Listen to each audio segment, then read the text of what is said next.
Got away with it. This isn't going public, is it?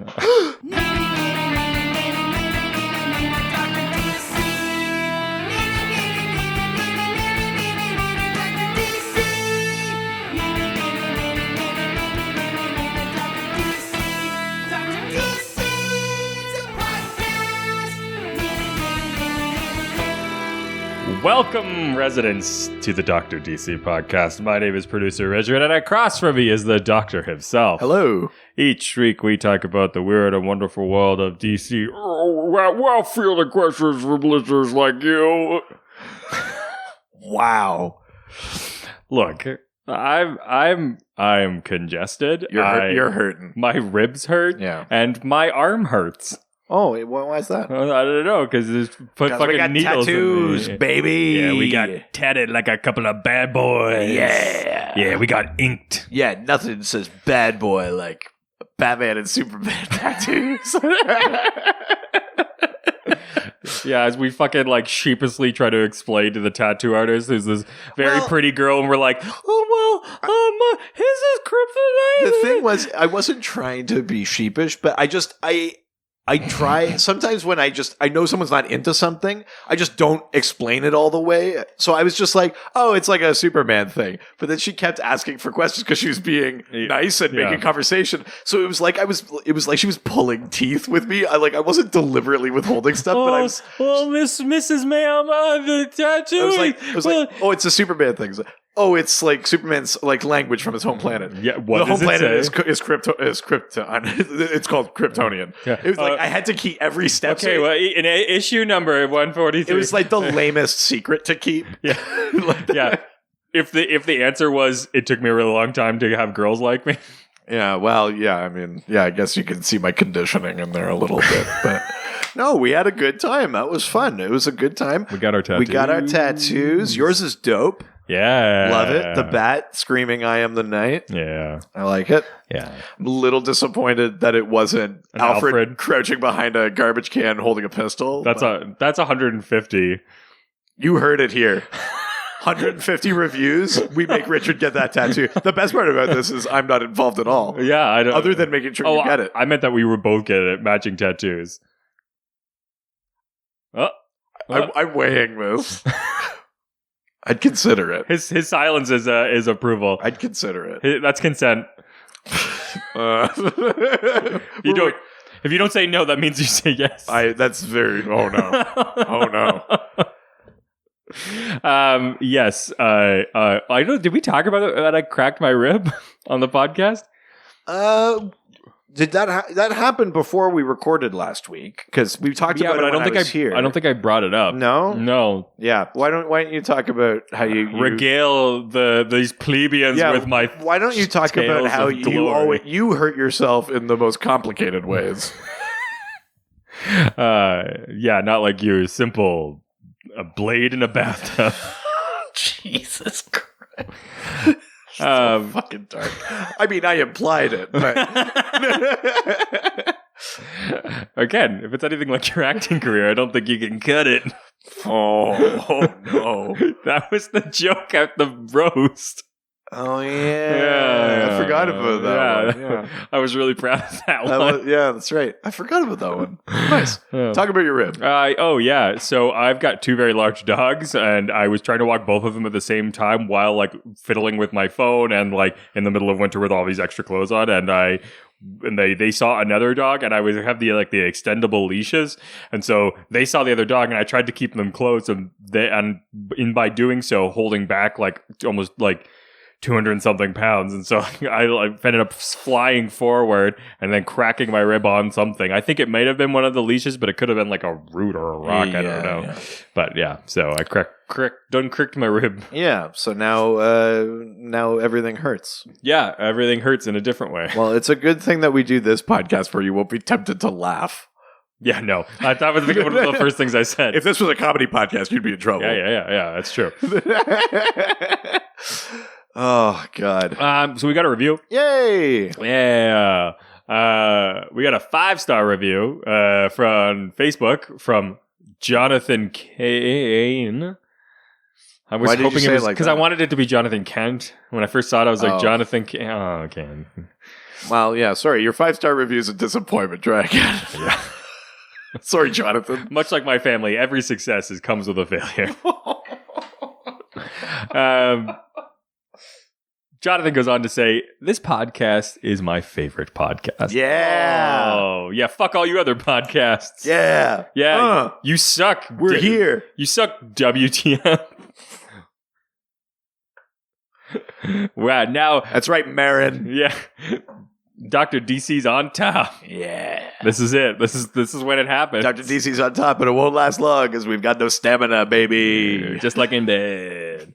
Again, I was implying it. Well, yeah. I figured. I really like to make sure we're very clear. Jonathan goes on to say, so much so that I have listened more or less nonstop from the start. Does that mean This isn't going to be like a all work, no play makes Jack a dull boy kind of thing, is it? Like, I've been listening to your podcast nonstop for 4 years. all jokes and only podcast makes Jonathan something? Come, man. Don't mind if I do. And he finishes off by saying, the show is very informative and I love the drops and humor / voices keeps me coming back for more. Keep up the great works, boys. Aw, thanks, Jonathan. That's very That's sweet. amazing. What a lovely 5-star review. I mean, not to pivot too far here, but I do want to express my disappointment at the rest of our listeners.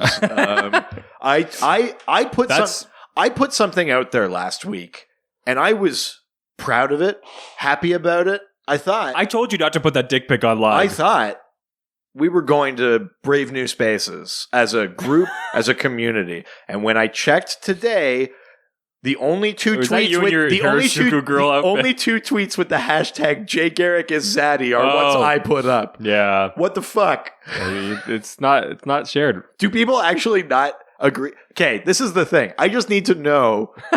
Am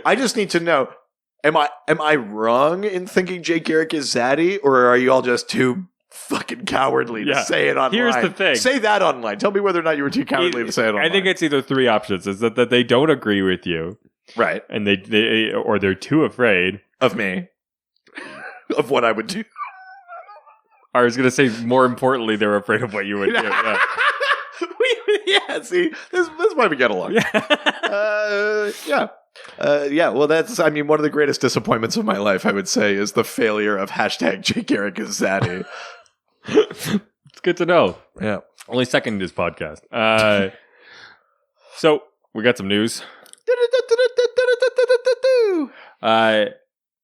Glasgow, Scotland is going to be Gotham in The Batman. But only for certain things. Apparently, it's a bunch of Batmobile scenes. So maybe it's like, I don't know if it's that they're shooting all of Gotham stuff there, or if it's just like stuff where it's maybe like Gotham outskirts, where like Wayne Manor, like that kind of stuff. Either that. The thing that I had read, it seemed that like the Glasgow shooting was mostly Batmobile focused, or I guess just because it's exterior stuff.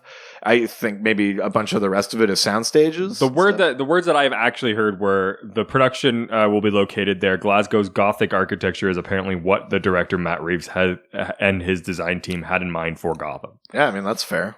It is Gotham after all, so it would make sense. Yeah, I'm very curious. It's definitely a different type of like it's not as sort of Gothic architecture, and but it's still a very unique sort of like old school. What, Scotland? Yeah. No, I mean that is Gothic architecture. The stuff in the New World is like faux Gothic because it wasn't in the time period where Gothic stuff was actually being built. Okay, well it's not the interpretation of It's that. not what we're used to. Yeah. It's the actual. It'd be a lot of stone and a lot of gargoyles and stuff like that. I mean, plus, you know, the blimp news from last week, like, I think we're going for real strong animated series vibes here, Which is pretty dope. That's all I want in the whole world. Yeah. So Yeah, I love it. Awesome. that's great. The new I can't remember if we talked about this last episode, but the new Birds of Prey trailer launched? I don't think so. I think it might have come out after we recorded. I think so, because I think it came out on the 9th, and we recorded on the 6th. That's right, yeah. It came out after we recorded. Yeah. You've seen it. Yeah. What did you think? Holy shit. It looks dope, doesn't it? It looks so good. And, the stuff that everyone was like, we haven't seen any of this. We get a little shot of the canary cry. We get a little shot of Black Mask in the Black Mask. Yeah. Yeah, it looks awesome. Looks like high energy, lots of cool action, good fights. Mm-hmm. I love the style, the costuming and stuff. It feels like here's the thing I was thinking about. So, Black Mask, he's obviously got this very sort of hip kind of vibe. Like his suit has all this ornate detail in that. Yep. It just feels like a better execution of what they were trying to do with Suicide Squad. People really hated how the Joker looked there, and maybe it didn't work for the Joker, but this is like a cooler, better version of that sort of glam rock kind of aesthetic thing, right? Mm-hmm. I'm digging everything I've seen so far for this Birds of Prey. The movie. colors are unreal. I'm 100% all about that. I like the humor. I think that it's actually like properly funny. Yeah. Victor Zsasz, you got a little scene of that, and it's that guy from Mindy, the Mindy Kaling show. Oh, really? I didn't recognize him, but I've never watched that show. You never watched that show? Oh, okay. It was like her boyfriendy kind of guy from that show. Just weird to see him in that role. I didn't realize that it was the cop that was one of the members of the team. That's Renee Montoya. Yeah, I didn't realize that. I like the sort of like funhouse vibes. Like it's very, very interesting. Got the hyena in there. Who doesn't bother me. I was worried. I was like, this could go in a few directions. I'm okay with it. It's CGI, but it's fun. This movie looks like so much fun. It earned it. So by the time you get it, the one thing that I was really surprised by was the Coke scene. Well, but this movie's rated R. Yeah, but I still wasn't expecting a Coke scene. I was expecting like people getting beaten and bloody, maybe, but I was not expecting her to like get bursted with a big bunch of Coke powder and then suddenly go crazy and start coming after people. It was kind of fucking awesome. Yeah, I'm into it. I'm excited. This comes out next month. No. Yeah, it comes out in February. That was the final trailer. Holy shit. So everybody, official recommendation, go see this movie. Wow. Yeah, really looking forward to it. Yeah, we're going to have to 100% do that. Yeah. Last piece of news. Joker director wants to see a Batman film in the same universe. Oh, does he? I thought it was just a couple of weeks ago he said the success of his film wasn't contingent on Batman. I mean, everything that we have said about this, we're just dropping the veil now. We're not even pretending. This is just a movie that would have been a good movie, but no one would have seen unless you put the skin of something comic booky over it, which is what they did. Of course, he wants to do a movie. Who doesn't want to do a movie with Batman in it? It's a Batman movie. What a stupid headline. Of course he wants to make one. It's like, yeah, well, whatever. What I'm curious about is how 11 fucking nominations. What a... Like, did nobody watch the movies that came out this year? 11 nominations. What do you think the Batman in that universe would be like? Oh, I don't know, but if he's raised by his version of the Waynes, he's probably a fucking like pussy sociopath. Prick. Or he's just a sociopath. He probably just like he's probably just murdered Batman. He's just like, oh, I'm rich and my parents told me that poors don't matter, so I just throw him off the fucking roof.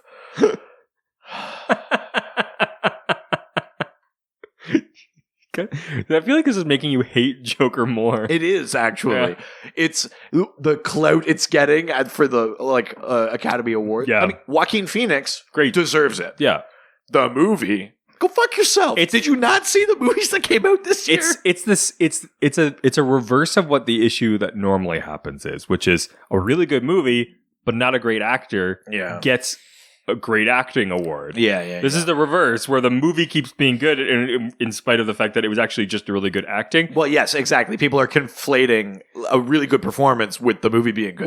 I think if you looked at this movie without a Joaquin Phoenix, I don't think it's good at all. Well, I shouldn't say that. I'm sure it's good.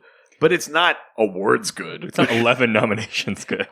Yeah, like fucking Titanic and Lord of the Rings, and now the fucking Joker. Like, Forrest Gump was a good movie. Tom Hanks didn't do that good of a job in Forrest Gump, but he won an award for it. It's just... We shouldn't care about the awards so much. Because it's clearly a flawed system. Yeah, it's just 11 nominations for a movie. I know, but, again, though, deservedly, but at the same time, like, Suicide Squad won an Academy Award. They won for costume and makeup, which I agree with. Yeah. But still, like... Yeah. At a certain point, shouldn't it be the whole movie is good, and then you get nominated, considering how many good movies like that are not, like, paid to be on these awards. Yeah, yeah. I mean, we don't have the time to go into the flaws of the Academy nomination process or things like that. Let's just keep in mind the Academies are corrupt. No female directors nominated this year. None, really. Even though lots of female directors made great movies this year. Yeah. So, whatever. Fucking 11 nominations. What a...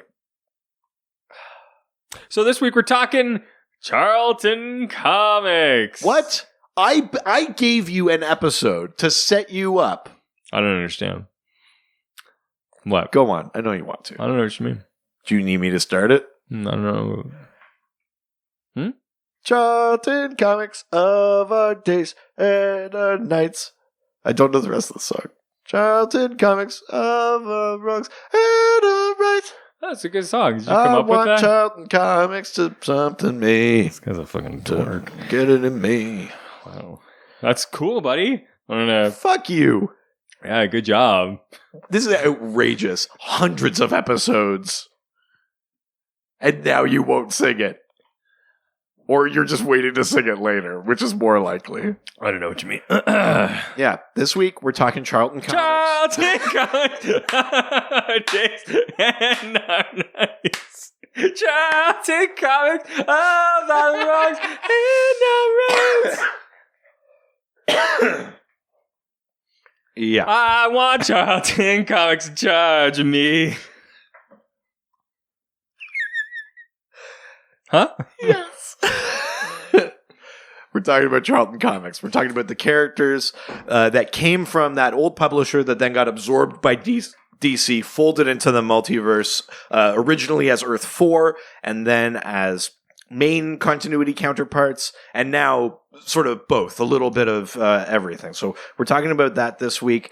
To lead into that, I will admit off the top, this is not necessarily the most appropriate reading assignment I gave you, but it's the only thing I have in my collection that has more than just one or two of the related characters that we're talking about today in it. So I gave you the most recent version of Earth 4, which is the Multiversity Pax Americana #1. Do you want to talk about it?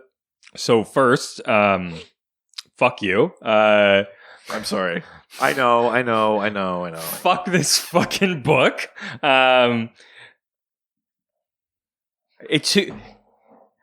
by Grant Morrison, drawn by Frank Quitely. Yeah. Quitely. Quitely. I don't give a damn. Nice. Yeah. It took me about like 2/3 of this book to realize that no, I wasn't confused. This book fucking is confused. Well, things don't happen in order in that book. God forbid a book could go in fucking order. Well, the book is about the cyclical / prismatic nature of time. Oh, cool. I'm glad I came into that knowing that. Instead of just literally reading through half this going, did I fucking miss a page? Did he rip a page out of this? What the fuck? Okay, how? Am I reading the panels wrong? Okay, let's flip this around. Because the book happens out of order, I don't think it makes sense to just... Doesn't fucking matter anyway. To go through, like, in order of the pages what happens. Oh no, would it not make sense if you did that? Are you upset? I'm having a hard time reading your emotions. Yeah, I'm fucking upset. Let's say, what did you get out of this? Are there characters you can name or a rough premise that you can pull out of this story? The rough idea from what I got at the end of this, still being very confused, was that it's basically like it's Captain Adam having like an existential crisis. Yeah, about sort of like God, it really wants to be Watchmen, doesn't it? Well, this is deliberate. So we've talked about this before. The Charlton Comics characters that DC bought were then going to be used by Alan Moore and Dave Gibbons in Watchmen. And then DC was like, oh, we don't want you to kill these characters we just bought. Make new ones. And so they made analogs of that. It's so now crazy how close they are. So now this book is a reflection on that. Yeah. So it's like a thing riffing on a thing that riffed on the original thing. Yeah, because that's not confusing or fucking nonsensical or completely fucking useless. So Captain Adam, the blue dick himself, is going through an existential crisis and like seeing the like destruction of Earth throughout time because of like the decisions made to create this like Pax Americana group, which is just like a play off of like the Roman like peace times. And so they created a group of superheroes to be able to like forcibly make things peaceful, which could, of course that would work. Yeah. Force is always how we get peace.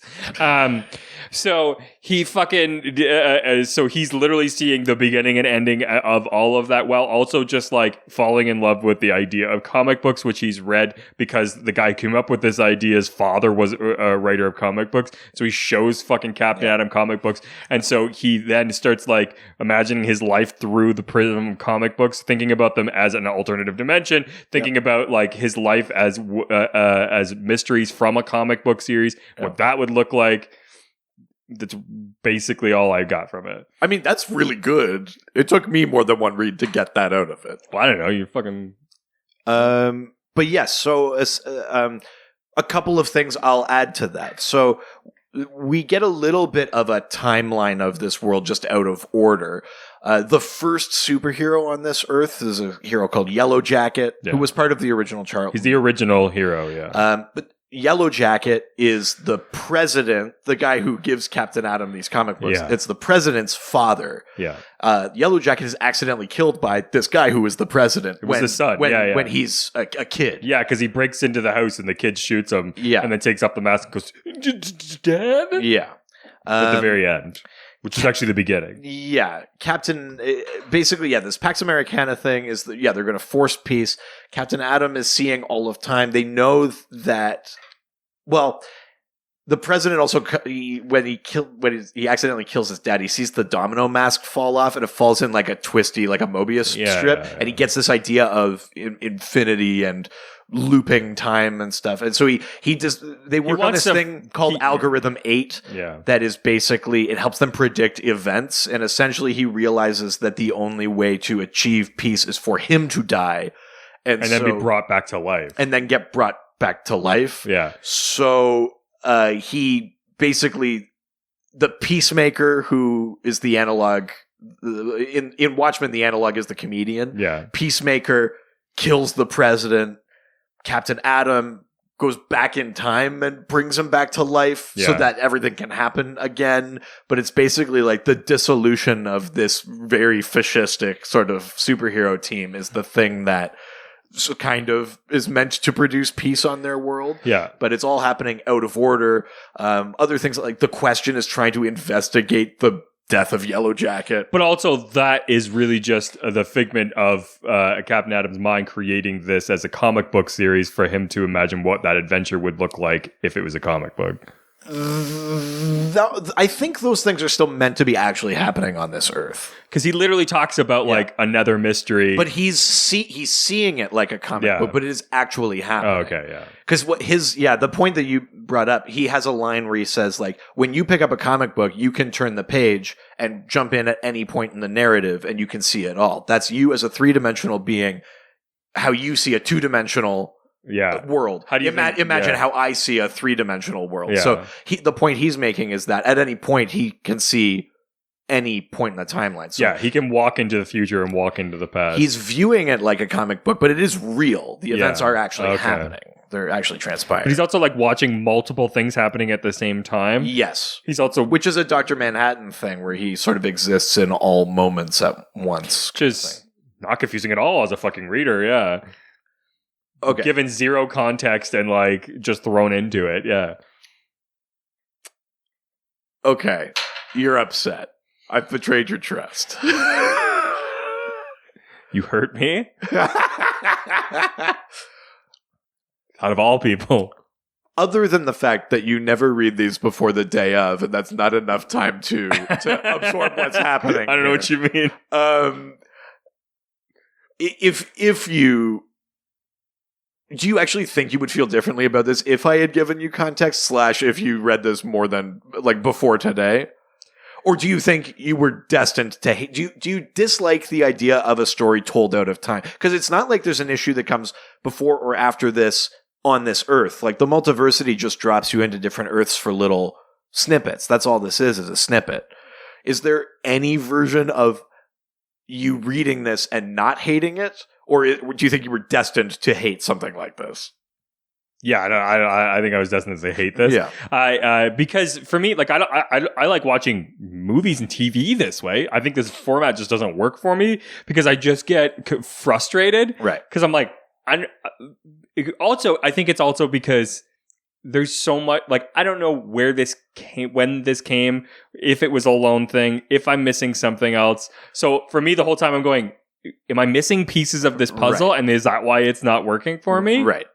So that's pissing me off, and so I'm like sort of half reading it sometimes because I'm like fucking whatever, skip. Okay, like because obviously I'm either missing something here or like I'm too stupid to understand this. I mean, like I said though, I think you pulled more out of it on a first read than I did. It like I had to read this many times before I even really understood that it was looping. Like I didn't even figure that out until many reads in. So. I think you did pretty well with it. Well, I didn't enjoy it. Yeah, that's really what we're striving for here. He got it, but he didn't enjoy it. Yeah. That's really if there's a core message to this podcast, it's that you'll understand it, but you won't enjoy it.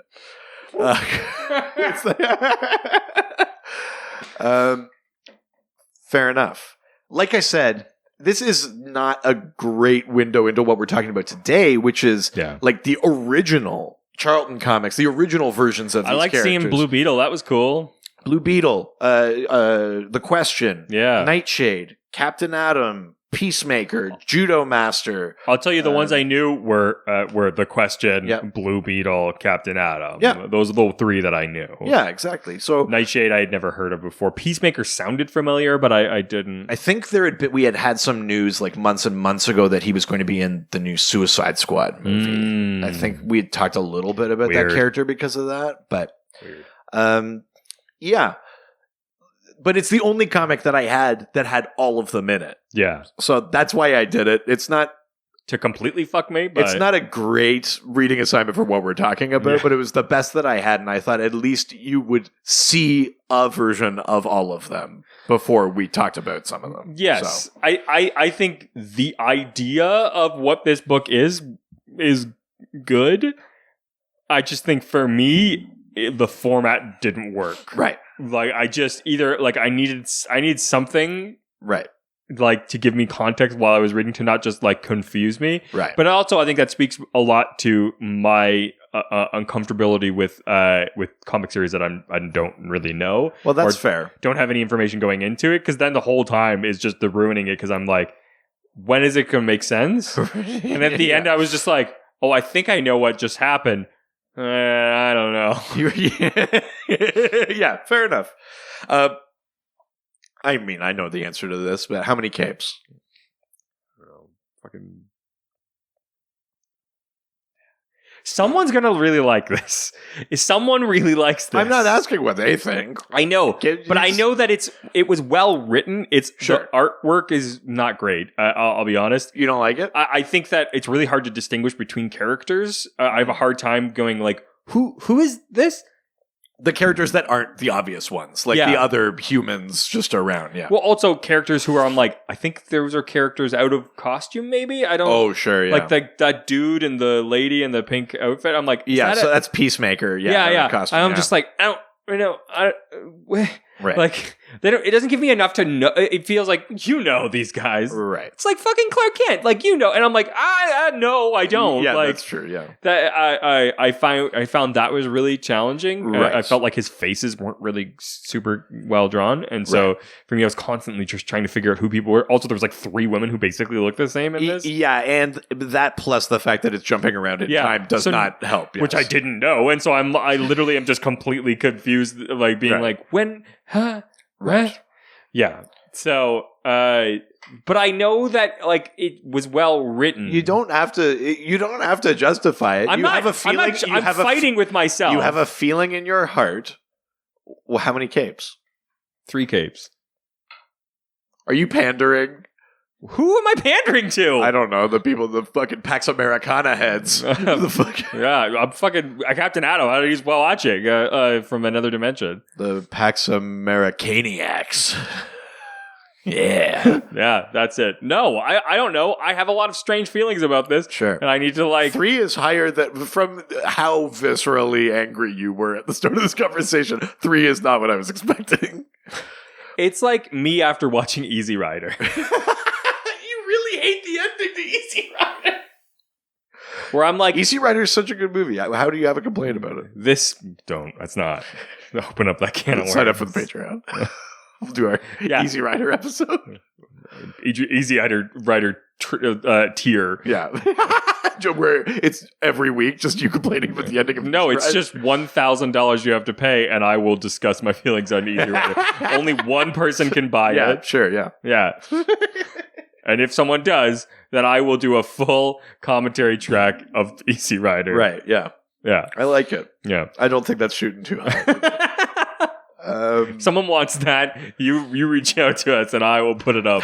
So, 3 out of 5 capes, that's pretty good. Would you recommend this to anyone ever at all? Kyle, I guess? I don't know. Which he's already probably read it.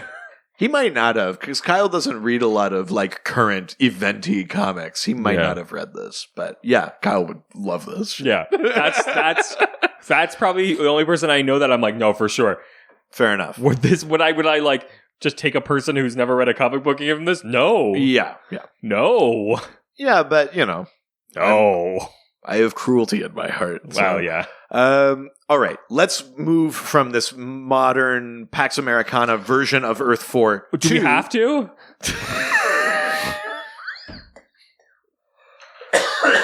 Son of a bitch. Amazing. Very funny. Let's move to the more original versions of these characters. The Charlton Comics label that was its own publisher for a while before DC bought it. Yeah. We got lots of questions about these characters and their main continuity counterparts and stuff like that. Yeah, but So, let's get into it. I'm on pain meds and I feel real sick. Gonna get weird today. I like it. Yeah. I think we have a new theme song. I'm pain meds and I feel real sick. Gonna get weird today. Yeah, and they'd be like, welcome to the Dr. DC podcast, and people would be like, is this a medical podcast?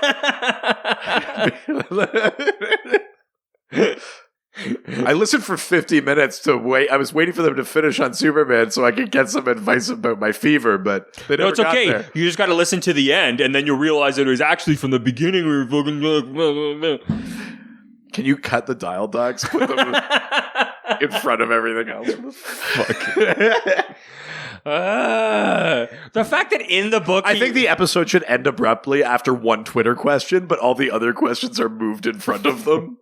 No, the fucking answers are done first, and then the question comes after that. Yeah. Fuck it. The fact that he was reading his one of Grant Morrison's comic books in that. Well, but that's the point of the whole series. That Ultra Comics book is like in all of these because it's the window to our world. Yeah. So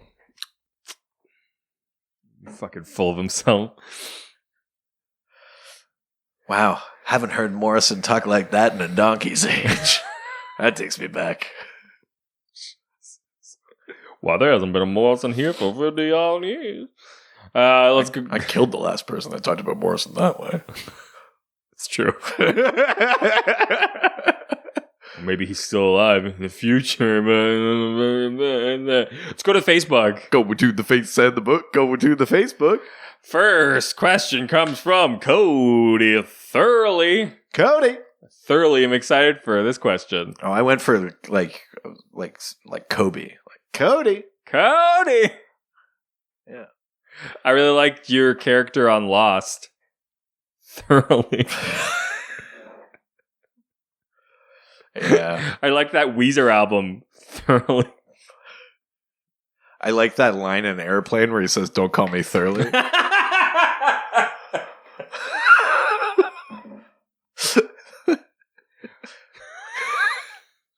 Yeah. That's also my favorite Duff, Thoroughly Duff. You done? Yeah.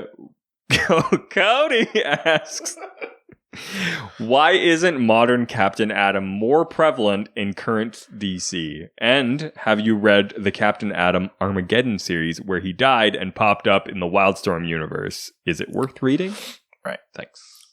So Captain Atom in the DC main continuity is slightly different from the old Charlton one. The old Charlton one is Alan Atom, and he's in this like space shuttle basically, and it explodes and he's disintegrated, but then he somehow gains the ability to sort of nuclearly reconstitute himself, and he has these sort of nuclear powers, and he becomes Captain Atom. And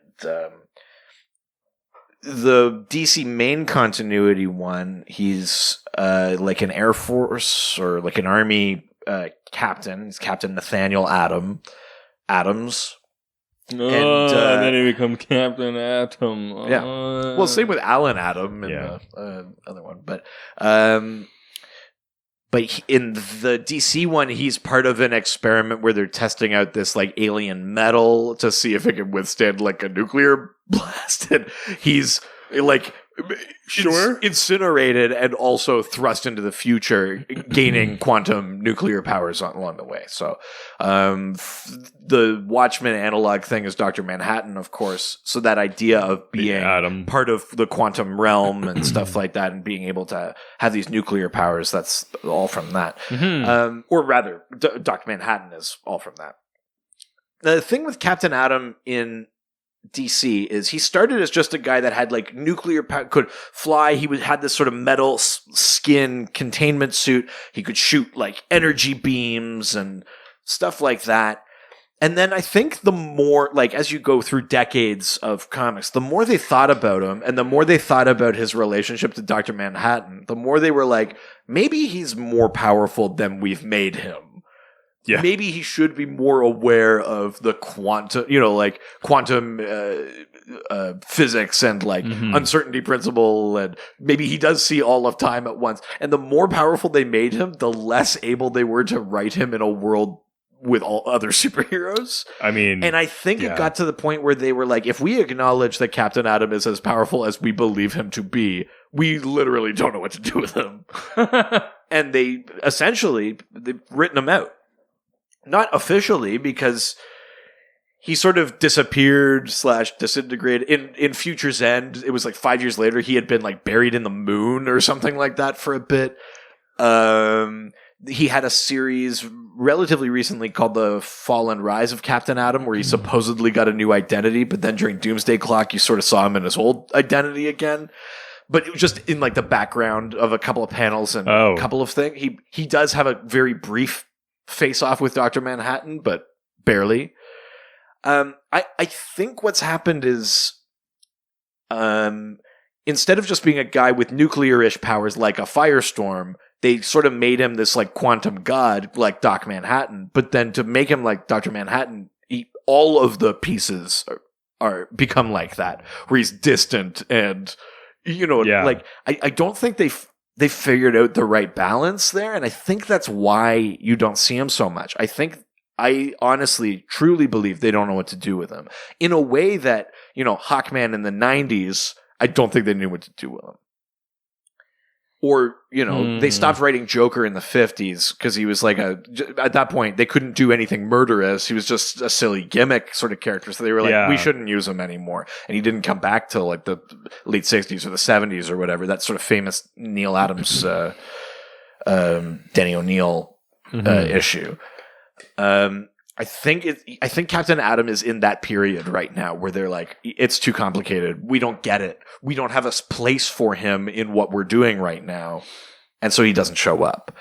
I don't think that will last forever, but I don't know what the next iteration will be. I don't know what the balance is. Because Doomsday Clock works because you have Dr. Manhattan in there for a brief amount of time. It's not, that series doesn't say, and Doc Manhattan's joining the Justice League. Look for him next month. Yeah. And you know what I mean? Like, well, it can't, right? So it doesn't, even that isn't an example of like, well, this is how you do it because it's a limited series and then that's it. Well, also, how can he exist when the other does, right? Like, well, they're from two different worlds, but yes, I know what you mean. Like, if you're where's the draw? Like, I think the mistake is making him so much like Dr. Manhattan. I think you need to keep more of Nathaniel Adams' personality in there. I think when Captain Atom has worked best at DC, it's when he's still just a guy, but he has become quantum energy trapped in a containment suit. And so he still has a personality. He still butts heads with, General Eiling, and he doesn't want to be used as a weapon, but he's trying to clear his name because he was like wrongfully accused of something or whatever. Because that's why he ends up in that experiment in the first place. Yeah, and General Adams goes, Adam! It's like Hogan's Heroes. Yeah. I think that's when he's worked best, where he's sort of ex-military, but kind of press-ganged into things that are a little shady, but he's better than them, and he has the potential to be very powerful, but he maybe contains it in himself because he doesn't trust it.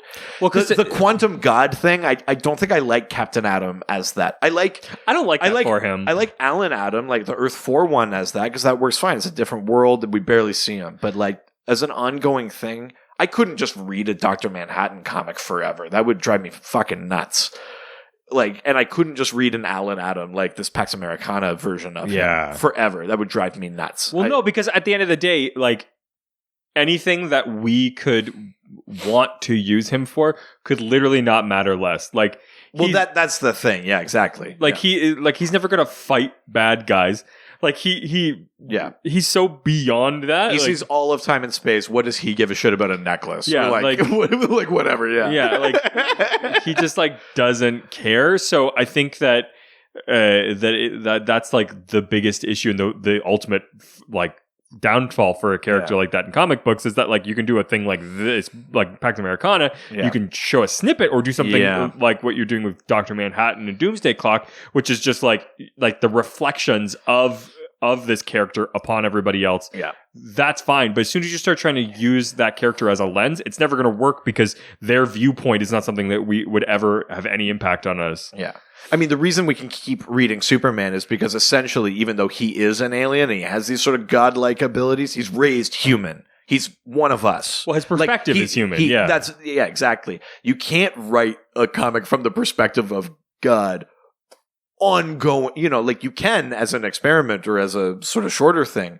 But even, like look at Sandman. Like Dream is a being not like us. Yeah. But every arc of Sandman brings in someone like us. So maybe if you're going to do the quantum god thing, it's got to be like, you need like the Doctor Who companions. You need like other things in there. But to ground it, right? But to me, I just don't like that idea. It exists in other things. I think Captain Atom maybe needs to be depowered a little bit in main continuity for him to work. I agree with that totally. Yeah. All right.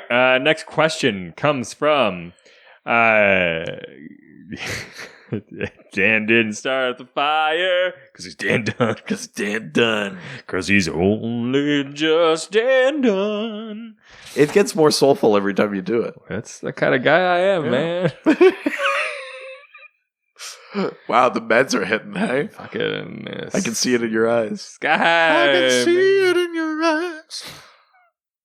We've only just done. Michael? We've only just done. I love it, Michael. Now let's go over to traffic and weather. Bring me. Me so horny. Farts out. Me so horny. Cut to weather. Yeah. It's the worst morning show ever. A morning show using the Me so horny sound clip.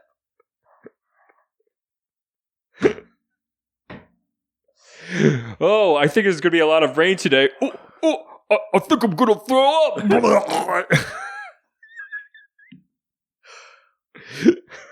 What does Dan ask? A light breeze in the afternoon. Dude, where's my car? Dude, where's my car? It's the soundboardiest morning show ever. Yeah. Even by morning show standards, it's too much. Yeah. Today there was a terrorist attack.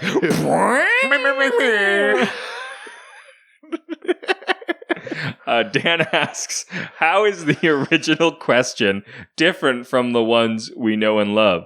What kind of question are you talking about? It's a question about a question. Yeah, get the fuck out of here. It's a question. Get the fuck out of here with your meta question. Yeah. Who the fuck he is? Grant Morrison? Hey. You have to read the question backwards. Wow, you really are upset about this. I felt like I was being fucking talked down to. 11 goddamn nominations. We both have a thing this episode. Yeah. So the question, Vic Sage, in the original Charlton Comics, he's a reporter. And he's trying to uncover corruption, but he can't do it. Like, he can't use his actual identity. I think his initial crime involves this scientist. So this pair of scientists creates this thing called pseudoderm, which is like a sort of fake synthetic sort of skin that was meant to be used for like bandages and stuff. And it had this gas, but that would apply it. But It was discovered that the gas was toxic if it got into your system. So the project got scrapped. They couldn't do it. One of the scientists decides to sell it on the black market anyway. The other scientist, with Vic Sage, gives him some of this pseudoderm to wear as a mask over his face to hide his face. And because he doesn't have open wounds or anything, the gas adheres it and it doesn't hurt him. Later, the scientist Aristotle Rodor would tamper with the gas so that it would also change his hair color and color of his clothes. So he could, like, in an alley, put the mask on, hit this thing on his belt, and then would go, and his clothes would change color, and his hair would change color, and then he would be the question. But basically, yeah, with this faceless mask, Vic Sage starts taking on crime in his hometown. In the original Charlton Comics, he is what you would call like an objectivist. He's very like Ayn Randian. It's really? That sort of idea that like things are what they are. You know, criminals are criminals. But like that's sort of like the philosophy of that original comic. Steve Ditko's the creator of the question. Yeah. That was sort of what that was about. Very much like a previous creation, Mr. A. So sort of rooted in that sort of like Ayn Randian kind of philosophy. Later versions of the question in DC, I think the first series after DC acquired him, they introduce him to Eastern philosophy. Like he goes and trains with Lady Shiva and Richard Dragon and stuff like that in Nanda Parbat. Like in the East, he learns Eastern philosophy. There's Dick Dragon, Richard Dragon, Kung Fu Fighter. Because there's not a name more suited to a Kung Fu fighter than Richard. Of course you know that I know Kung Fu. My name is Richard. Norman Smith, master of judo. Well, we'll talk about Judo Master later, but Brian Crimshaw, master of Krav Maga. It's the fighting style from Tim McGraw when he went to Israel. My name is Lawrence Calhoun. Yeah. And I'm here to teach you Swahili. But yeah, in those later, in the DC ones, they introduced him to Eastern philosophy. In a 2005 series, he becomes sort of like he's almost got like a shaman kind of vibe to him. In that series, they make it that the gas that, you know, changes his hair color and adheres the mask is also a hallucinogen. So he gets like the city talks to him. Like they sort of make him like a shaman kind of thing. They kind of, that's sort of only in that series really, but I would say he's definitely more like Eastern philosophy, that sort of person now. The original one was very like, he likes the Fountainhead. That's probably the biggest difference between them, I would say. Yeah. In this book, they made him a real gumshoe. I mean, he's always been rough and tumble. Yeah. You know, like but he was a real like noir detective. Was he always been that? Yeah, and in the original ones, he would do like the like I don't have to save you thing like a lot. Oh, like he would just like he'd like beat the shit out of someone, leave them in a river, and then he would call the cops to go pick them up in case they survived being washed down the river. Like I don't know, shooting them up full of heroin was pretty intense. You read a Question comic.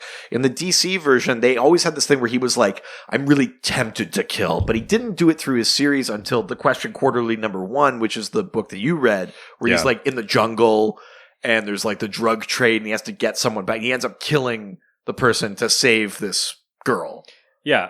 But that's a lot more like heroic than finding a dude on the street, pumping him full of heroin, and then walking away. Yeah, I mean, he didn't do that. Yeah, he did. He does that in this book. Well, yeah, sorry. In the Pax yeah, you're right.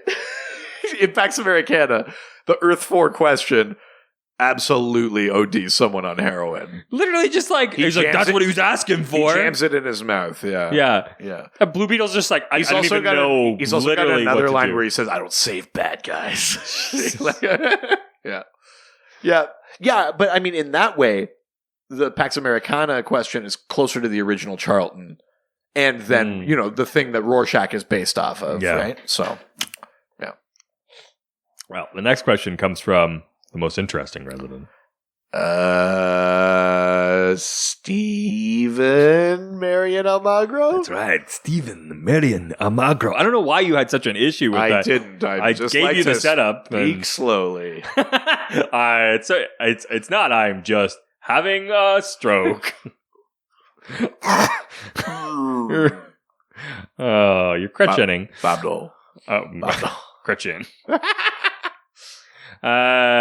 Steven asks, character spotlight, please, on these lesser-known Charlton/DC characters. Son of Vulcan and Sarge Steel. Right. Sarge Steel, I think, is mentioned in Pax Americana, but Sarge Steel was a character that I think he literally just had a fist made of metal. I think eventually he got a hand that he could... He was in this, wasn't he? Could manipulate, but Sarge Steel was basically like a guy with a metal fist. They didn't really ever... I don't know if they ever show you... You only get really close-ups of Sarge Steel in this book. Yeah, I mean, he's barely in it, but he was a character in Charlton Comics. I don't think he had powers beyond that. I don't even think the hand had, like, tech in it. I think maybe it implied that he was strong or something like that, but, like... It's like Jax from the Mortal Kombat. Yeah, but only his hand. Yeah. Seems like less good because it's just like these heavy things at the ends of your hand. Yeah. Son of Vulcan was a cooler one. Okay. He's a guy who, I can't remember, life's treating him shitty or whatever, and he starts railing like against the gods or whatever, and he says, like, the gods don't give a shit about us. And the Roman gods hear him and go, like, what the fuck did you say? And they, like, summon him to Mount Olympus, which is in Greece. I know the Roman gods stole from the Greeks, but they summon him to Olympus, and the Roman gods are like, what the fuck did you say about us? And he's like, you don't give a shit about us. And they're like, we're going to beat the shit out of you. and then Vulcan, who in Greek mythology is Hephaestus, the god of the forge. Okay. Vulcan says, like, no, this guy's got a lame leg. I've got a lame leg. I think I like this kid. And so he grants him some of his powers. So when he calls upon the power of Vulcan, son of Vulcan, he gets dressed in this sort of Roman-style armor. Okay. And he has, like, some fire powers, because God of the Forge, Vulcan. Yeah. And he can also summon, like, any weapon. So that's, again, God of the Forge stuff. So he has, like, the powers of Vulcan. That was Son of Vulcan. But it literally, if I'm not mistaken, it literally starts with it being like, gods don't give a shit about us. And they're like, what the fuck? I love the idea that the gods are like, we're going to kick your ass. I mean, I'm paraphrasing, but that's essentially the setup. Is like, the fuck you say about me? Why did you say that to my face? And then Vulcan is like, whoa. Chill. Cool. Yeah. This guy's with me. Yeah, exactly. The setup to Son of Vulcan is like bringing like your little brother to a party and him starting a fight. It's like No, it's cool. He didn't know. He's with me. It's cool. As far as I know, neither Son of Vulcan nor Sarge Steel, like if they did appear, it was just in the background and it would have been like in Crisis as members of Earth 4, and they have not been part of the continuity since. Okay. If I'm not mistaken. But yeah, they were definitely Charlton characters. Wow. They're in there. All right. Sure. The fuck you said. Swear, fun. All right, let's leave Facebook and head on over to Twitter. That's Twitter. First question comes from our old friend, Chad Bogelman. Bogle. It's been a while, Chad. It's been a while. Since I got to say some stupid shit when I saw your name. It's been a while. But now I'm all fucked up on these pills for my pain. Wow. You've been sitting on those pain lyrics for a minute, huh? I know. Finally. Oh, God. Who knew? I should take medication more often. I'm hilarious. You're doing great. Yeah. Chad. You should do it before both of your shows this week. I think it's because I haven't drank on an episode in a while, and I'm getting a similar feeling. Oh, I see, yeah. I haven't had alcohol in a really long time, and ever since Dogmas, so... Yeah. And clearly that was hilarious. Well, just don't build up your tolerance too much before next Dogmas. Oh, no. I'll just keep up. Maybe next Dogmas we should just do pills. There's these things I heard called opiates. I think they're good for us. We'll each take a Percocet every episode. Percocet. We shouldn't be joking about that. What? It's not like there's an epidemic going on with it in North America. I've just been staying away from round objects. I thought it was an ovoid epidemic. Oh, you fuck.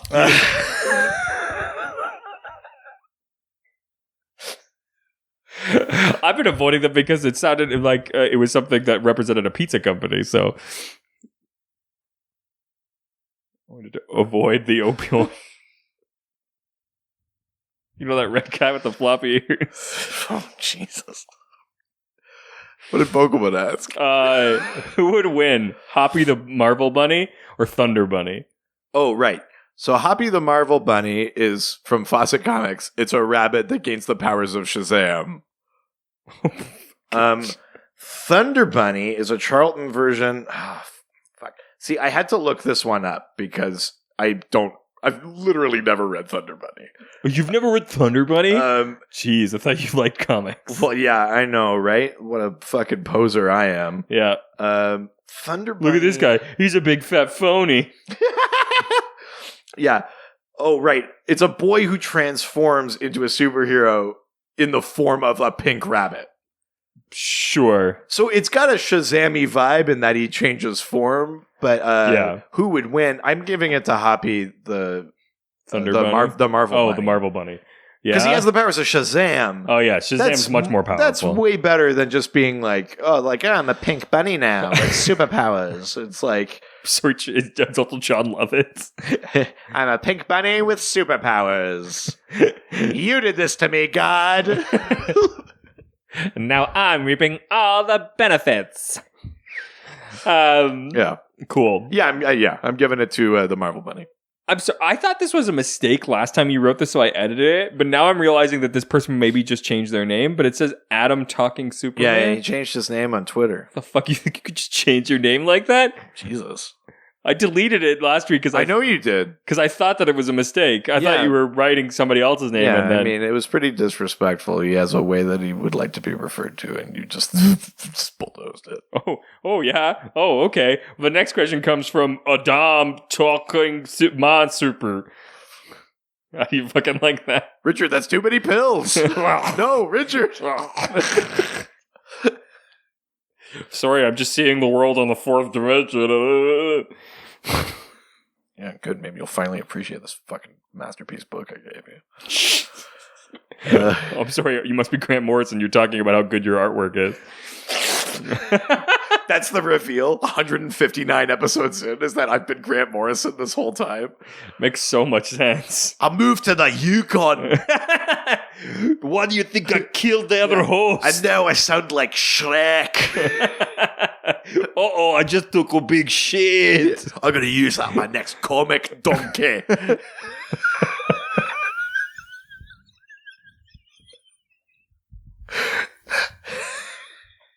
like that the review was like, love the voices. We're bringing them back, baby. Hey, you asked for it. It's time for Grant Morrison. Time for Shrek Morrison. I'm the greatest comics writer in my swamp.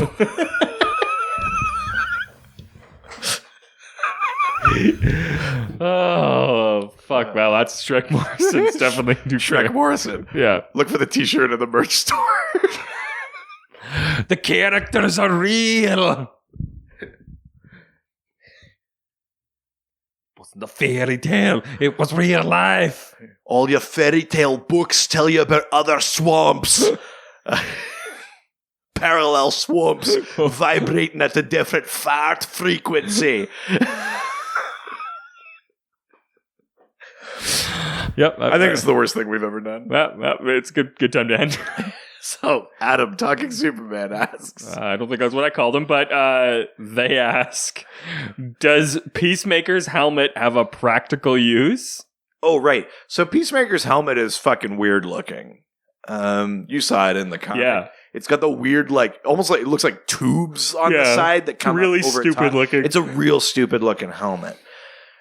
As far as I remember / know, the helmet doesn't do really anything for him other than being part of his costume. It's not like Aztec where the helmet, like Aztec's helmet has all of the previous Aztecs in it, and it's like a high-tech thing or whatever. Dr. Fate's helmet houses Naboo, like the Lord of Order.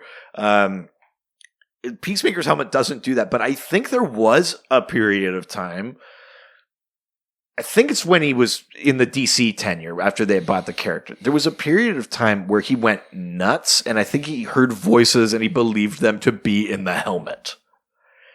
I think they used the helmet for that for a bit, but it wasn't like real. There weren't actual spirits in the helmet talking to him. It was that he had gone nuts. But other than that, I think it just is a helmet with a weird look. I actually don't think it has a function yet. What do you mean the tubes represent cultural significance of community? Donkey. Shrek Morrison.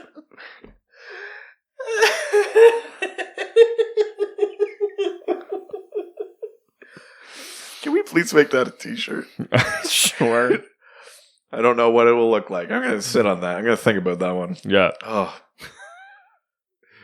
Just Shrek with like looking into space. Yeah. Next question comes from our favorite spacey, sexy texter. Cosmic DM. That's right. Sliding in them DMs. Sorry, I got distracted because you were slipping into Mandarin again there. The Mandarin, not slipping into I don't want something. Which I will not be doing. No, I'm not going to do. Which I will not attempt now. I've worked with a bunch of people who spoke Cantonese and Mandarin. Accent redacted. Yeah. Impression deleted. Smash cut to after the impression. Guys, don't you mean something like this? And so, yeah, we were talking about this. Yeah. That's exactly what it sounded like. What did Cosmic DM ask? Which is your favorite Batman analog? The Question or Blue Beetle? Yeah, I mean, I guess they kind of both are. Yeah, they're each a different. I would say The Question is like the brutality and the sort of detective-y side. Blue Beetle is obviously the gadgets, the wealth, that kind of thing. Yeah, I like the part of the Pax Americana where he's just like, "What? Why do you have this like big expensive thing? Couldn't you just use that money to like help like with poverty?" Yeah. Which is funny, he says that right before putting heroin in someone's body, but... Yeah, that helps poverty. Yeah. One less poor. Decrease the surplus population. Yeah, I mean, if Scrooge ever just jammed a bag of heroin in someone's mouth, yes. Yeah. But you've read other versions, though, of both The Question and Blue Beetle. Do you have one? They're nothing like this, I'll tell you that. Well, but they don't necessarily have to be, but... which of them do you see maybe as more of a the Batman analog? Question? Yeah, The Question without a doubt. Just because of the... Well, because of the brutality, the detectiveness, the like broodingness, the like can't get over thingsness, the wearing a like the the cowl-y kind of outfit, and yeah.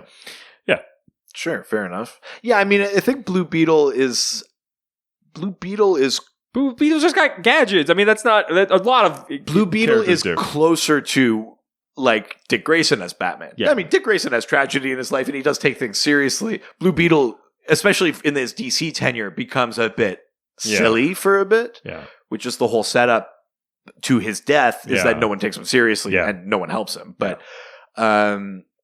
But I think he's closer to a Dick Grayson in that he's like, maybe fighting crime is a little bit fun, and we can admit that. You know?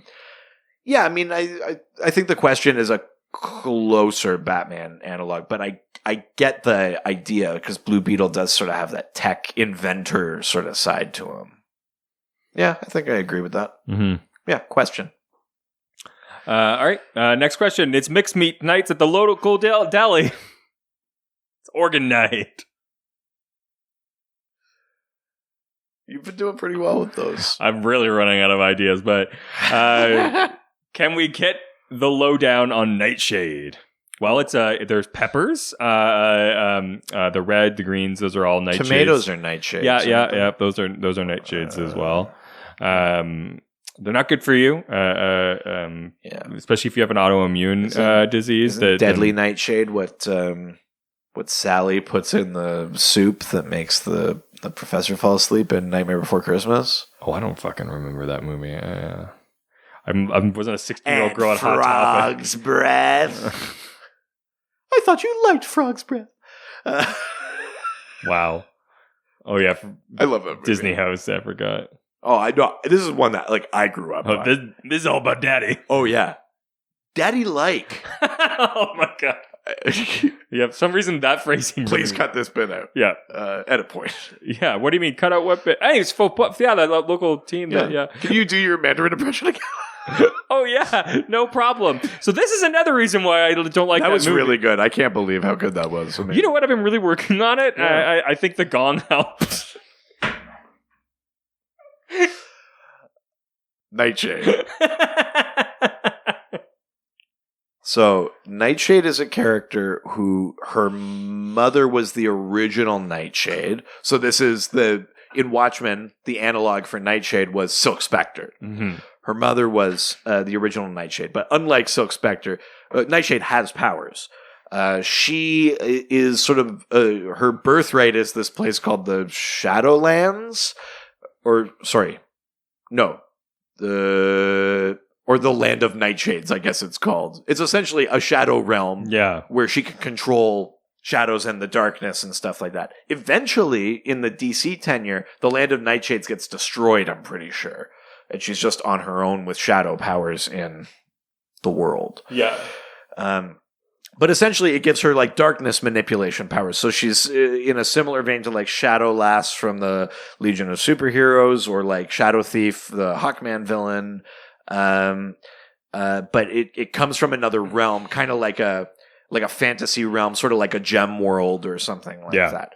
That's essentially the deal with Nightshade. I mean, in Pax Americana, her father is portrayed as he's the vice president.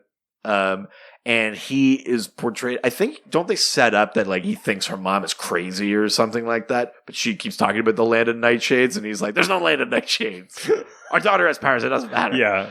Or something like that. Like it's kind of, I think there's something like that to it. But yeah, in the original comics, it's that she is the second generation. She has these shadow powers and things like that. So the stuff that is carried over, I don't even know in the DC one if they make too much of a deal about her mom. I think it's mostly about her. I think it's kind of like the Black Canary thing where they were like, maybe that's too convoluted a backstory. Let's just make you from this place. Yeah. But yeah, that's essentially the deal with Nightshade. If you want to read something with Nightshade in it, where she's relatively prominent, Day of Vengeance, that limited series, and then the Shadow Pact. She's a member of the Shadow Pact with Detective Chimp and Nightmaster and Blue Devil and Enchantress and that group. Nightshade is in there. I'd give either of those a read. Yeah. All right, next question comes from JJ Martian. Jean-Jean. Yeah. Le dernier des hommes de Mars. I was trying to think of what was the catchphrase of JJ on Good Times. Oh God, I don't know. Yeah. Oh yeah, no, it's. Now I'm trying to find a way to connect that to Martian. Okay. No, I don't have it yet. Oh. Somehow I got to connect Dynamite to Dino Martian. Yeah, no, it doesn't work. No. Edit point. He has Dino Mind powers. Yeah, okay, but I'll take that. I'll keep working on it. Yeah. Are there Come back to us next week, JJ Martian. Next question. Are there any of the Charlton characters that should be given the spotlight nowadays? I wouldn't mind seeing more Nightshade. I think it's an interesting character. It's a cool power. The idea of like coming from another realm, you know, like I know we have that also in Amethyst and other places too. But I think it's cool. I think it's interesting, especially because like Gem World is sort of like a goodish realm. Nightland of Nightshades, it could be like a bad realm, but she is good. She could have a sort of similar sort of vibe to Raven, you know, that in terms of sort of fighting your nature kind of thing a little bit. But even if the realm was destroyed, the Shadow powers is an interesting. It's an interesting set of powers because Shadow is technically like it's not there. So to control a thing that is not there, and give it substance is kind of fascinating. Plus, you know, I mean, there's been a little bit of this in the in sort of recent Hawkman comics, but that like Peter Pan idea of like, is there something spiritually in our shadows? You know, like if you control the shadow, do you control something of the I think there's lots of cool story potential in a Nightshade comic. I would like to see her brought to the forefront. You know, I know people miss Ted Kord. They want more Blue Beetle. I know people like the Question. I love the Question. We talked about why Captain Atom's not around so much right now. I think she's the one. Yeah. She's still the one. You're still the one. You're still the one. You're still the one. I was also thinking of that, but I had no idea that you were also going to go there. It won't be two peas in a pod, my friend. Yeah, we're really meant to be together. Yeah, it's true. I'll call my wife. She knows. Next question comes. Fine, I'll text her. Comes from Zach, and then in brackets. Really? This is Zach Pacetta, who was on our show last year. Oh, yeah, Zach Attack. Yeah, Zach brackets. Really? Yeah. Yeah. Zach asks, "Who is the coolest Blue Beetle, and why is it Ted Kord?" Well, there you go. I mean, I think we'd have to probably agree with you, but if we're talking the Charlton comics, there's only two. We can't count Jaime Reyes at all because that's full DC. Yeah. I know we're talking about all the versions of the character, but yeah. Let's say that's DC. Let's set that aside. The original Blue Beetle from the first Blue Beetle comics was Dan Garrett. Okay. And he was a sort of just costumed adventurer type, but he had the magic scarab that gave him it was very modest sort of strength and durability and stuff. The scarab becomes this crazy alien tech armor when Jaime has it. Yeah. But Dan was just a guy in a blue suit with the, like the Phantom, that like Billy Zane superhero. Oh God, yes. His suit kind of looks like that, where it comes up over his head, but not the like face. The scuba and suit? then he wears like kind of like a wetsuit. Yeah. Yeah. So Dan Garrett was that, and he had like a red fin. He was the original Blue Beetle. And then they they made a new Blue Beetle called Ted Kord when Charlton was doing this sort of short-lived action heroes line. Okay. Yeah. Which was meant to rival DC and Marvel. Didn't. And they made Ted Kord like an old protege of Dan Garrett's, and that Dan had died, and then Ted used his wealth to become the next Blue Beetle and stuff like that. Yeah. Dan Garrett has so few comic appearances, I would say, that really, if you like Dan Garrett, it's because you like the idea of the originator or the mentor. You're probably someone that likes Justice Society comics which is fine. Yeah. I didn't mean that to sound so pejorative. You're probably a fucking idiot. But Dan Garrett doesn't have, I wouldn't say, enough comic appearances to really rival Ted Kord at all. Yeah. So the real question is, do you prefer Ted Kord or Jaime Reyes? I don't think you've necessarily read a ton of Jaime Reyes, but I've gotten a little bit of him. You've played him a bit. He's in Injustice 2. Yeah. You know kind of about him. Do you have a preference just from what you've been exposed to? Ted Kord, Jaime Reyes? I like what Jaime has to kind of deal with coming in and having like these deaths and like I think that stuff's really interesting. But I mean, Ted Kord is definitely. Yeah. I mean, I like the Jaime thing because he has kind of the Spider-Man thing where he's like, I got schoolwork to do, but I'm also a hero, and I have an alien scarab talking in my brain. It's fun. There's just not enough of it for me to really have an opinion yet. Yeah. Yeah, I mean, I think I'd be lying if I said I didn't love Ted the best. Yeah. But that's also just who I read. I think it's like the Flash thing, right? I think if you... Who's your Flash? Like, I think if you were like starting reading comics post Infinite Crisis, then you're all about Jaime. You're like, fuck Ted, you're the past, you're dead. Yeah. Go back to the grave. You boomer. Yeah, you know what I mean? Like, I feel like it might be a generational thing. For sure. I'm Ted, yeah. Yeah, for sure. All right, let's leave Twitter and head on over to Instagram. Now we're going to Instagram, take some questions and answer them. Yeah. First question comes from Soul Sergeant. Soul Sergeant. Yeah. He's a soul sergeant. He's up and give him 20 now. He's a soul sergeant. Soul Sergeant.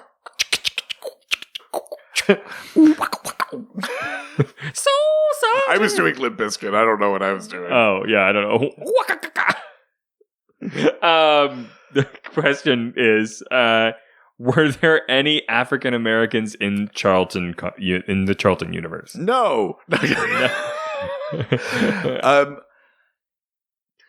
was way too aggressive. They were probably in like backgrounds or possibly supporting roles. I'll be honest, I haven't read enough of the original Charlton Comics to speak directly to be completely definitive. But from what you've seen, the characters I can name from Charlton Comics aren't black. Yeah, and I can name maybe a dozen of them, and none of them are black. And I think it's from an era where you weren't going to see that. Yeah, there may only have just been Black Panther kind of coming on the scene. Yeah. We wouldn't have even had Black Lightning yet. Yeah. John Stewart wouldn't have been around yet. No. Other than sort of sidekicky characters or things like that, I'm afraid not. No. Yeah. Bummer. It's a white boy club. Yeah. Wow. With a name like Charlton Comics, I mean, yeah. Oh, fuck. I want to pull its fucking pants up. Like, Jesus Christ. Yeah. Charlton Comics readjusts his glasses. Yeah. I'm going to rival you two big boys, DC and Marvel. Yeah. And then they swirlied him. Fucking dork. DC jammed him in his locker and stole his homework. You even fucking call yourself Charlie, you piece of shit. So Charlie Comics. That's pretty stupid. The name's Charlie Comics. The name's Charlie Comics. Yeah. Next question comes from ABC. Brooks. It's easy as 1, 2, 3. Brooks. Easy as do, re, mi. Brooks. 1, 2, 3. Brooks. Do. Brooks.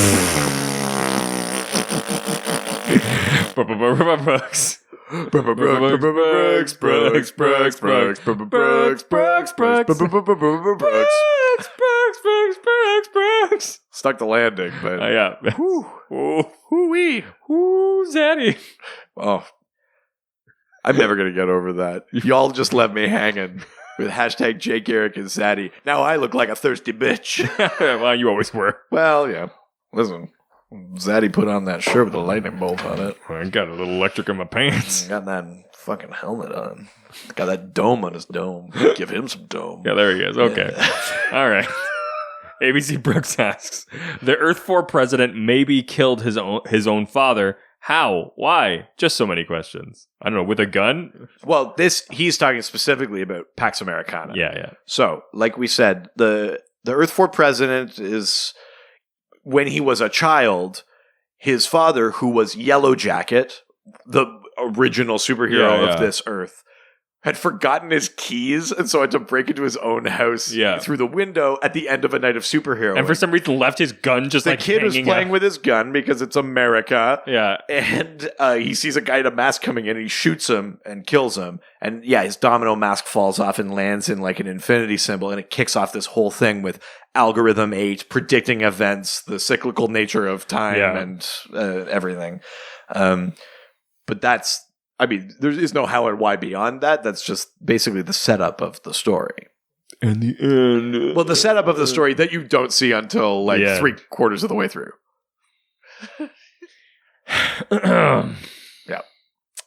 So that's how and why. Yeah.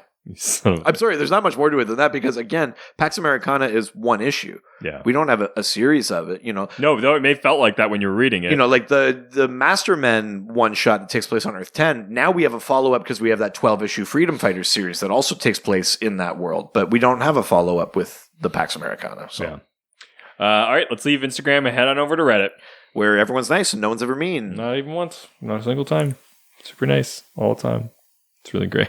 It's like you're asking for... I'm asking for it? Is that what you just said? Is it something I was wearing? Now I'm going to do my Chinese accent. Wow, that was really offensive.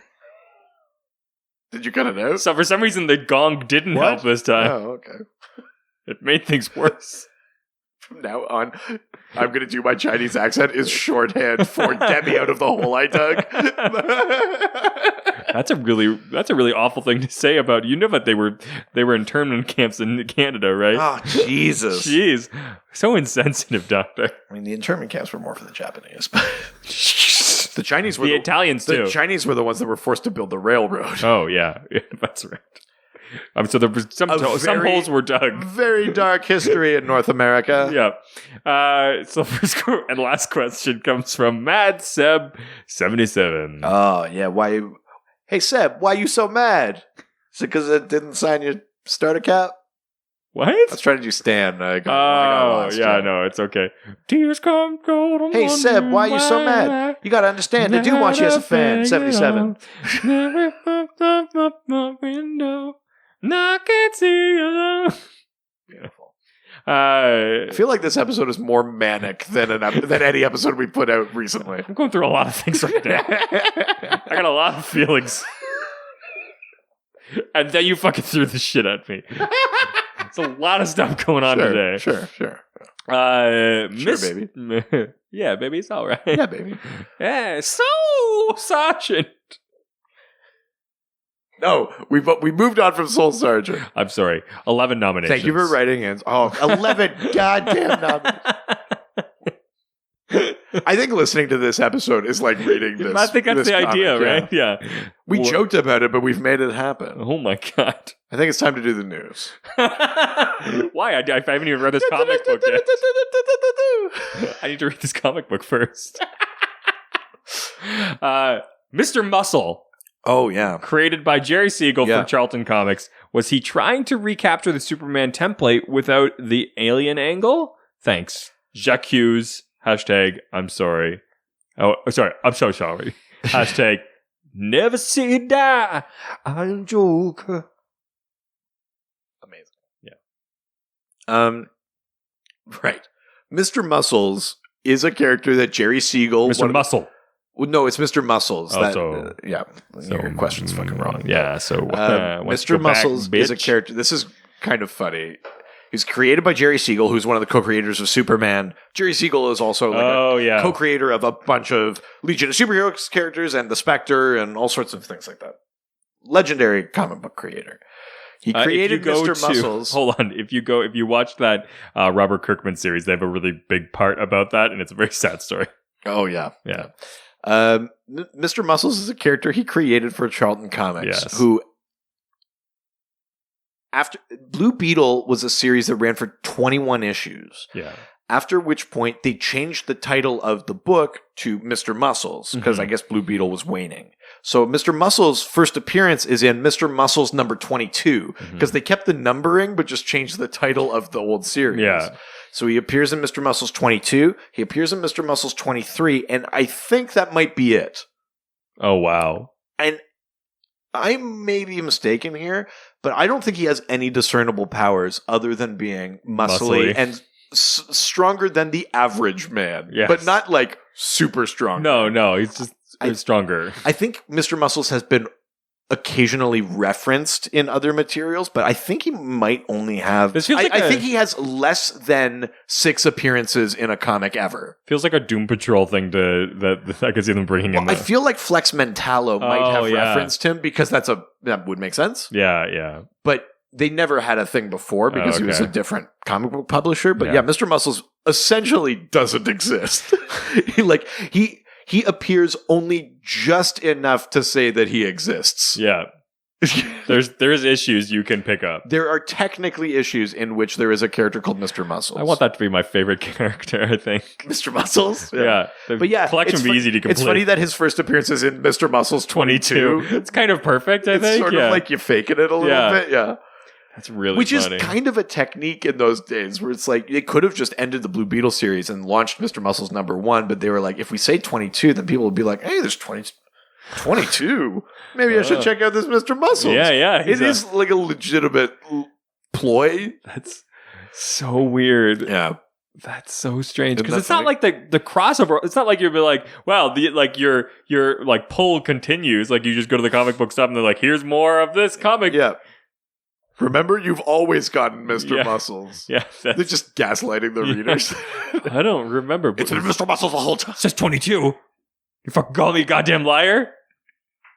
What the fuck did you say to me? Summon you to Mount Olympus. Let's kick this guy's ass. We can beat the shit out of you.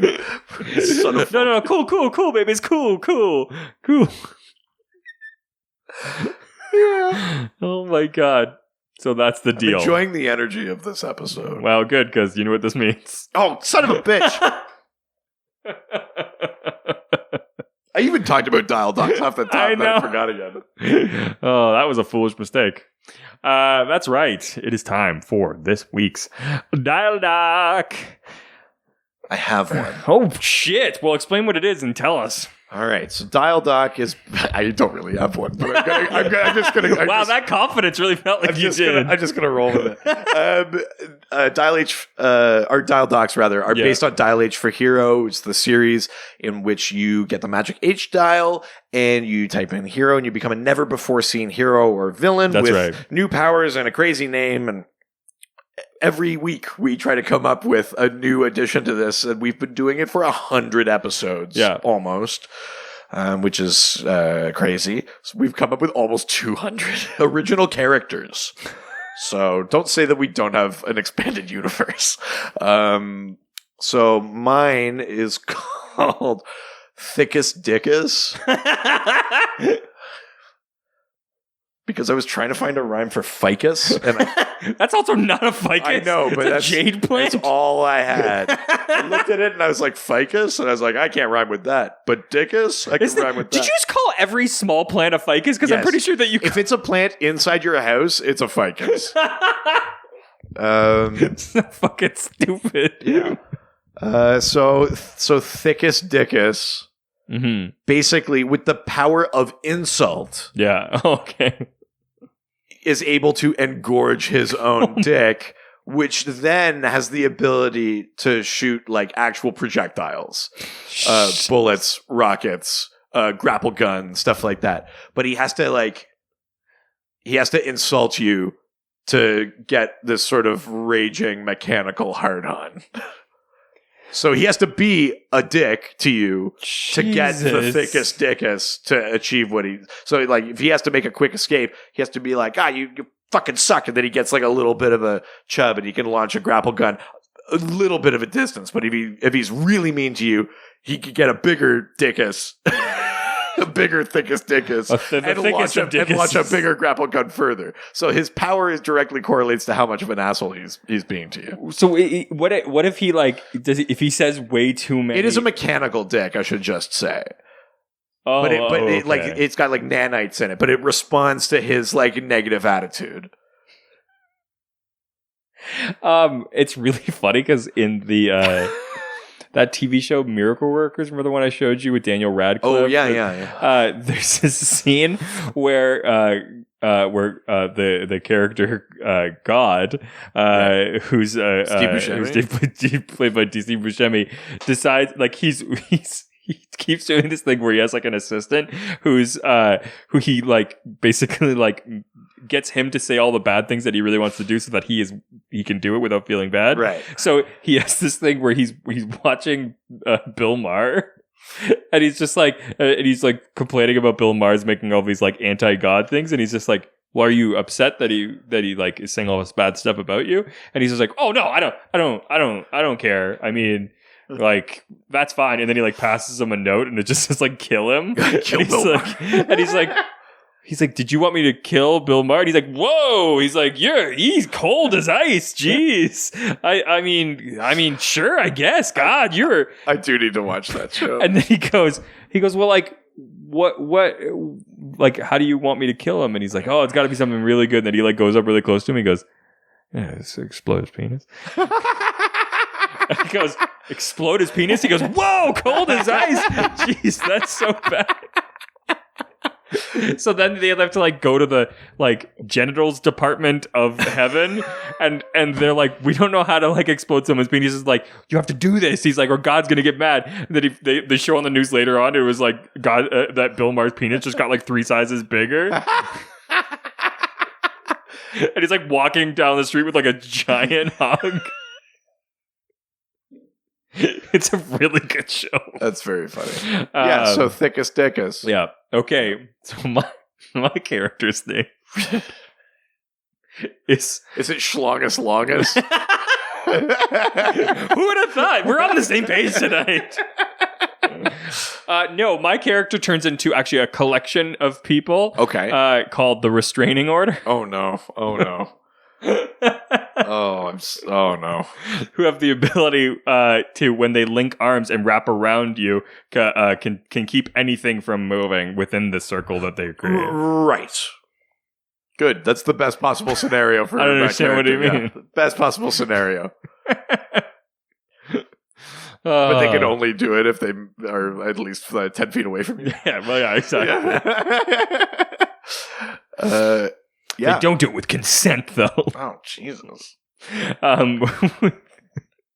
That's such like a normal thing, but as soon as you say it that way, it feels so much worse. Like, I punched this guy in the face. Oh, yeah, really? And I didn't even ask for consent first. Jesus! Stop working on bits. I'm always doing comedy, baby. That's an okay bit. Thank you. We would love to hear what type of characters you residents could come up with. Yeah, send your dial docs. Oh yeah, give me your questions. Oh no, I was put the lotion in the basket. Oh, sorry, I thought you were doing Klingons. Put the Kailash in the basket. Nobody puts Kailash in the corner. Put Kailash in a basket. Yeah. We have to get Kailash to the Greek. What? Where's the connection there?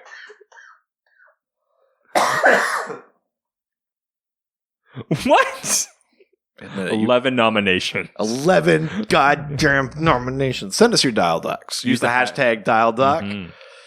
For your character, or you can send us a question for next week's episode. Yeah, next week's episode is about anthology comics. Look at that! Didn't even need to look it up. Yeah, so like the old anthology series, like Action Comics or Detective Comics, or like Brave and the Bold, things where it's not one ongoing story. There's either multiple stories each issue, or from issue to issue, or every couple of issues, we'd follow a new set of characters, new stories. You're talking about old Detective Comics, not obviously what it's become. Yes, yeah. Old Detective Comics, or, like DC Comics Presents, DC Universe Presents, any of those sort of anthology series, that's what we're talking about. Yeah, or the series that started out that way. And yes, yeah. Absolutely. All right, you can send out your questions for that, or just talk to us online through our various social media platforms, such as our Facebook, Dr. DC Podcast, Twitter, at Dr. DC, Instagram, Dr. DC Podcast, email, drdcpodcast@gmail.com. Oh, go on, subreddit. /Dr_DC. Oh, I'm going to make you watch me on the dog phone. watch you on the dock phone? Yeah, I'm gonna watch FaceTime. We're gonna FaceTime I'm with gonna the dock watch you phone. on the dock phone where you're calling me and I'm watching you. 208-917-3238. Oh, 2897 DCU. Oh, you can call the dock phone. I can hear you so fucking good when you call. Oh, yeah. Oh, not only can you talk to us Such online. a fucking idiot. Oh, but you can also read our articles. Read our articles. Buy our merch. Buy our merch. DrDCpodcast.com or .ca. Oh, yeah. Jesus. And of course, we've got our Patreon. Yeah. Patreon.com/DrDC. And Yeah. guess what?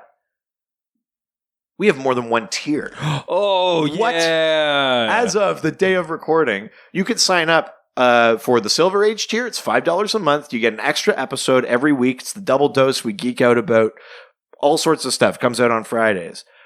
Or you can sign up for the Golden Age, $7 a month. You get that double dose, of course. So you get that full bonus episode every week. You also get a bonus video episode every week where I talk about a current comic from my pull list. You also get merch discounts. And then on both of those tiers, you get extra fun bonus content when we do sort of our big events, like Fanagar, Doctober, Docmas. So head on over, patreon.com/DrDC. It's either $5 or $7 a month. You can help support the show, and we give you extra cool stuff. Yeah, Patreon. Emphasis on the pay. That's it for this week. So craven. Ciao, ciao. Adios. Fight for what is right. Live with danger and adventure. They are men. This was a Brain Freeze podcast.